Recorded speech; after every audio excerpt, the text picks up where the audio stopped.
HOA showdown. The knock at my door didn't just echo, it swaggered. I swung it open to find the entire HOA board arrayed on my porch, postured like they'd come to deliver a royal edict. At their helm naturally stood Karen, her trademark smirk in place, sunglasses perched on her nose, despite the shade. She radiated the kind of confidence that said, "I own this street." "We've had a meeting," she announced, as if I'd been waiting for her verdict. "And we all agree, your ranch is the perfect venue for my daughter's wedding. The view, the space, the rustic vibe, it's practically begging for it." She thrust a laminated Pinterest collage into my hands.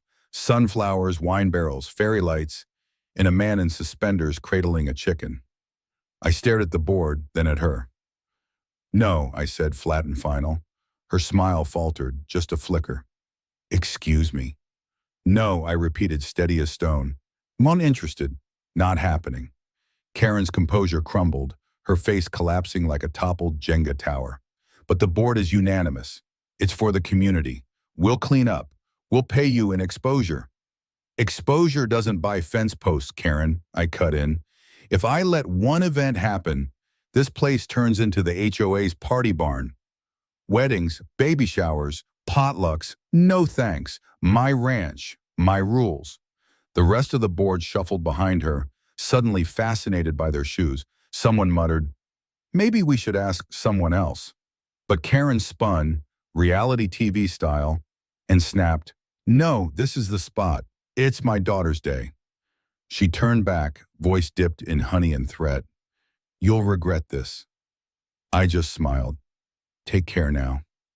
They retreated, Karen's heels pounding the walkway like thunder. As I closed the door, a chill crept up my spine, the kind that whispers, "This isn't over." But I shrugged. What could she do? This was my land. Karen didn't rage. She didn't send a snarky email. She went silent, which was more unnerving than any tantrum. Karen didn't accept defeat like normal people. Normal people might grumble, maybe offer a peace basket. Karen, she entered what I can only call her quiet storm phase. First came the pie, left on my doorstep, still warm, with a note. "Still hoping you'll reconsider. K." It smelled like cinnamon and veiled threats. I left it untouched. Then the neighbors started dropping by. Tom from 3 doors down leaned over my fence. "Karen says you're being difficult about the wedding, says it's for the good of the community." I stared at him, deadpan. Since when does the HOA care about community? They fined me last month for a garden gnome. But Karen wasn't finished. The next morning, a landscaping crew rolled up to my gate. No warning, no paperwork, just 3 guys with trimmers and a clipboard. "We're here to prep for a special event," one said.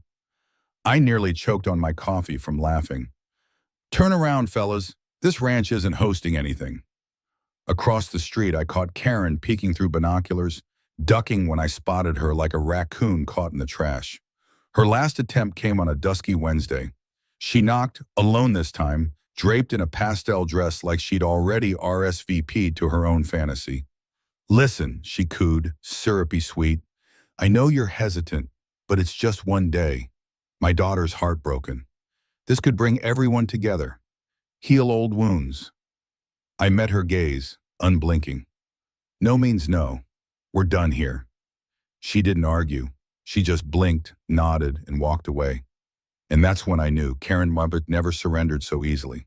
The air felt charged, the hush before a storm. I just didn't know how wild it would get. Saturday dawned bright and golden. Birds sang, sun blazed, and my ranch gate stood wide open. Odd, since I never leave it that way. I drove up, expecting a lost delivery or maybe another rogue landscaper. Instead, I found a full-blown wedding. I slammed the brakes, gravel spraying. White chairs lined the pasture. Fairy lights twinkled between trees I'd never seen so tall. A DJ set up under a gazebo that wasn't mine. Caterers arranged shrimp cocktails like it was the Ritz. My land had been commandeered. I leapt from my truck, fury boiling, and marched toward the chaos. But before I could get close, 2 burly men in matching polos blocked my path. "Sorry, sir. Private event," one intoned. I blinked. "Private? This is my property." They didn't budge. We're contracted by the HOA. Security clearance required. I barked a laugh, sharp and wild. Buddy, I am the clearance. I own this dirt. He radioed someone, and then, like a villain in a soap opera, Karen emerged, draped in a gown that glittered like a chandelier. She glided toward me, arms wide. Isn't it perfect? I told you it would be. I saw red. You broke in. This is trespassing. Are you out of your mind? She shrugged, smug. We tried to be reasonable, but when the community wants something, you have to take initiative. Applause rippled. Music swelled. A minister began to speak. A flower girl scattered A flower girl scattered petals across my vegetable patch. I clenched my fists, spun on my heel, and stalked to the barn. If Karen wanted a war, I'd bring the flood. The fire hose was coiled and ready. My water pressure was legendary. I dragged it out, every step a declaration. Guests laughed, sipped champagne, snapped selfies, oblivious to the reckoning coming their way. At the barn's edge, I twisted the valve. The hose hissed, then roared. I rounded the corner, weapon in hand, and unleashed a torrent. The first blast hit the string quartet, sending bows and sheet music flying. A groomsman skidded in the mud. Karen spun, horror-struck, just as the next wave drenched her. Hair plastered, mascara streaking like black rain. I shouted above the chaos, "Hey, Karen, didn't know trespassing came with a complimentary shower." She shrieked, sputtering, "What is wrong with you?" I fired back, "What's wrong with you, breaking into my land with a DJ booth?"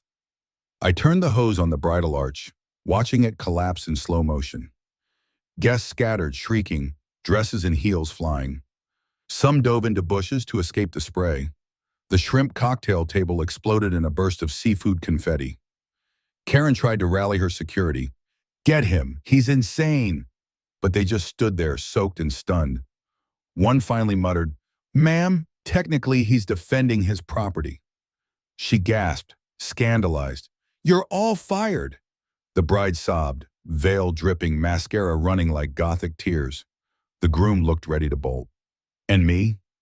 I stood tall, hose in hand, grinning like I just mowed the lawn with justice. Eventually the police arrived, but not for me. Security cameras had caught it all. Unlawful entry, property damage, trespassing. Karen had thrown her daughter's wedding on stolen land and got baptized by ranch hoes for her trouble. The end. For more HOA drama, don't forget to like and subscribe. So, did Karen get what she deserved? Let me know below.